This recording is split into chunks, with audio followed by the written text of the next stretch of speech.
On the outskirts of a town resembling many others, there stood a small house. It was modest but well kept. It consisted of just a couple of rooms, a veranda, and a small kitchen. Next to the house was a well-maintained plot of land, and a small shed for storing various tools. All of this had been inherited by Katerina from her mother, who passed away several years ago. The woman had raised her daughter alone and refused to answer any questions about her father. When they learned about the girl's serious illness, it was already too late to provide any help. The illness progressed rapidly, and the girl died in the hospital within a week. Since then, Katerina had been living alone, despite her former classmates already having families, and many even having more than one child. She wasn't introverted or reclusive, and she had met young men on several occasions, but those encounters quickly turned into fleeting romances, and the suitors vanished. Colleagues at work and acquaintances whispered behind her back, calling her a failure, incapable of starting a family. It seemed like she was ready to give up on her personal life, but soon she abandoned that idea. On that day, the weather was bitterly cold, and it had been a tough day at work. As soon as Katerina boarded the bus she took every day to get home, she fell asleep instantly. And on that day, her neighbor, who lived a couple of houses down, woke her up. Thanks to her, Katerina didn't miss her stop, which she was no longer able to reach on her own. Thanking the woman, Katerina bundled up in her scarf and hurried home. The road led through a small park, and at the entrance, she saw a tall, poorly dressed young man. He smiled at her, as if apologizing, and settled on one of the benches, clearly preparing to spend the night there. Katerina managed to get a good look at him. He wore a jacket completely unsuited for the season, trying to shield himself from the freezing weather. His hands were dirty, and his jeans were torn and heavily worn. The shoes looked even worse. The sneakers were falling apart, and one of them was even tied with a piece of rope to prevent the sole from coming off. The young man curled up into a ball and settled in for the night. For the rest of the way home, Katerina could only think about that poor soul. She couldn't fathom how he would survive until morning in such cold. Throughout the journey, she imagined horrifying scenes of the young man dying in the park. Thoughts raced through her mind for almost an hour until she snapped out of it. Immediately, she started searching for something warm for the stranger. However, since there had never been any men's clothing in the house, she only managed to find a pair of larger gloves and a warm scarf knitted by her mother. Without even having breakfast and grabbing a bag with the items, she hurried to the park. However, there was no one on the bench where the stranger had been yesterday. Katerina assumed that, perhaps, the poor guy had gone in the opposite direction, seeking shelter in the entryways of the nearby streets. At least, she desperately wanted to believe that he was somewhere warm right now, and they would meet again. Katerina was always known for her compassion, and even at work, she was nicknamed the Helping Hand. She was always ready to assist anyone if they needed to move or needed help with something.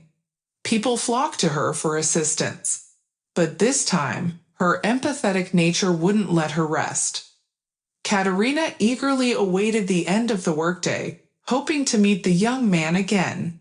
She was nervous and couldn't sit still, anticipating the evening. Katerina hurried to the cherished park, as if going on a date. She couldn't understand why she felt such a strong desire to help the poor guy she had met yesterday. Her heart was ready to leap out of her chest, and thoughts of him sent shivers down her spine. When Katerina approached the bench where they had met yesterday, she discovered that the young man was still there. When he saw her, he smiled but immediately looked away, as if embarrassed by his appearance. However, Katerina sensed that there was something special about him. and she felt her heart beating even faster, with a tremor running through her body. "Here, please take this," she said, extending the bag to him. "It's all I can offer, gloves and a scarf. It will keep you warmer." The young man looked up at her, his eyes sparkling with gratitude. When he spoke, Katerina realized that she would love to hear that voice for the rest of her life. It was warm and captivating. "Thank you so much. You're the only one who wanted to help me. I'm very grateful. But all I can do in return is walk you home," he said, as if apologizing. Katerina gladly agreed. She found this young man very pleasant, and they set off along the pathways, getting to know each other along the way. By the time they reached Katerina's home, they were already conversing throughout the walk. Friends. He hadn't revealed why he ended up on the streets, and Katerina decided not to broach the topic he avoided. When they reached the gate, Katerina offered, "Come inside. It's warmer in the house, and we can talk more." He hesitated for a moment, but then smiled and accepted her invitation.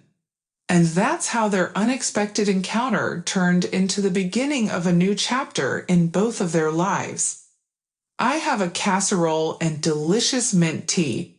Would you like to come in?" she added shyly, but Victor politely declined, saying, "I love casserole, but I feel awkward. Besides, I think you're tired from work, but another time, I'll definitely agree." Since then, they met almost every day on the cherished bench. It seemed like everything was happening by chance, but in reality, both of them were already looking forward to these meetings. The local residents who lived nearby and saw the strange couple every day shrugged their shoulders, expressing their disapproval. The slender and very neat girl of short stature and the nearly 2-meter tall guy who looked more like a homeless person made many people look at them with confusion.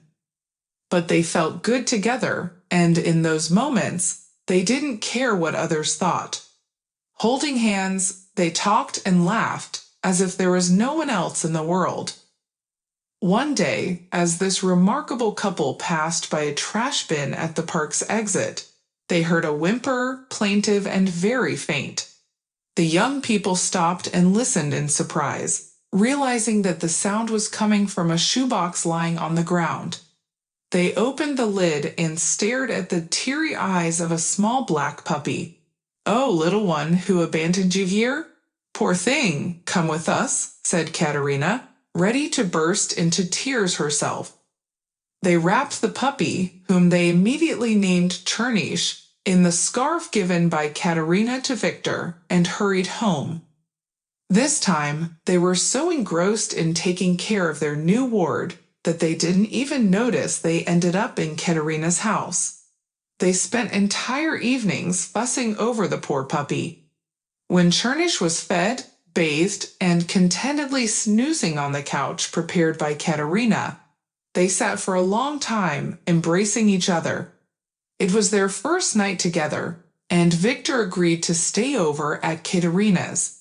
Both were shy and used the excuse of taking care of the puppy, but it was just a reason not to be separated again. They felt so good together that night almost passed without sleep. Happily, they made plans for their future, dreaming of living in this house and raising at least 3 children. When Victor mentioned it, Katerina burst into laughter, saying, "Where will we fit them all?" But her beloved, with a serious expression, said that it would be his responsibility as the head of the family. Smiling blissfully, Katerina fell asleep on Victor's shoulder, feeling that this man would never let her down or leave her. They couldn't imagine life without each other anymore. The next morning, Victor surprised Katerina by proposing. Instead of a ring, he playfully put a handmade decoration from a candy wrapper on her finger. At first, the girl was taken aback, but then she nestled into his chest and whispered, "Of course, I agree. I fell in love with you right away." She didn't care about his status. The most important thing was to have him by her side. While preparing breakfast for her beloved that morning, she happily chatted away, and in the kitchen she said, "But why do we need a grand and solemn celebration? We don't have money, and we don't need it. I'll prepare a dinner you've never seen in your life. Let's sign the papers and celebrate together, you, me, and Chernish."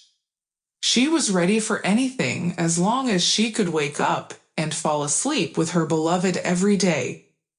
But Victor, kissing Katerina on the cheek, said, "Sweetheart, don't worry about anything," leaving the preparation of the festive table to me. His mysterious smile indicated that he had a surprise for his bride. Katerina wasn't surprised by anything. After all, even their meetings had been an amazing thing. She thought that Victor simply wanted to take care of the dinner himself, and playfully smiling, agreed. The whole month before the wedding, all of Katerina's acquaintances and colleagues tried to dissuade her. They couldn't understand how she could agree to marry a regular homeless man, and they not only didn't speak kindly of him, but also showered him with insults. But Katerina welcomed her husband's family and his response with a happy smile. She didn't care at all what others thought because she was truly in love for the first time in her life. The girl couldn't hide her surprise when her newlywed husband arrived at the registry office in a nice car and looked completely different. He was clean-shaven and dressed impeccably. Everyone who came to the celebration was absolutely astonished, but it was just after the registration. He invited everyone who came to celebrate them, their friends and colleagues, to a festive evening at one of the city's restaurants. Katerina didn't know what to expect next. In the restaurant, they were greeted by beautifully set tables and a charming host. The height of the evening, the newlywed husband approached the microphone and said, "Today, I am an incredibly happy person, or rather, now I am married to the kindest and most honest girl in the whole city. All this time, everyone judged and discouraged you from marrying a homeless man, but she saw a person in me. After all, are money and external glamour more important than soul and heart?" It turned out he was a very wealthy businessman. His parents, who died in a car accident, had left him a company and a considerable fortune. And he, having graduated from the university's economics faculty, was not a barrier for him since he easily managed his father's business. Every day, he would go to work in his own car, and one day he saw Katerina when she was crossing the road right by that same park. The girl appeared fragile and divine to him, and he decided to get to know her no matter what. However, knowing that many girls were attracted to his wealth, he decided to test how she would react to a simple and poor guy. After confirming that she walked home from work through the park at approximately the same time every day, he decided to play a little game with her and, at the same time, test her selflessness in relationships. All his previous romances quickly ended as soon as the girls started to ask him for money. Once they found out about his wealth, they immediately requested gifts and expensive trips. Victor decided that in order to avoid past mistakes, he needed to test the girl he liked to see how she would treat him as a normal, or even unusual, very poor person in need of assistance. And he was not mistaken. He didn't regret it. He realized that Katerina was exactly the person who was willing to be by his side, even in poverty. Immediately after the wedding, Victor moved his wife and faithful Chernish to his enormous house.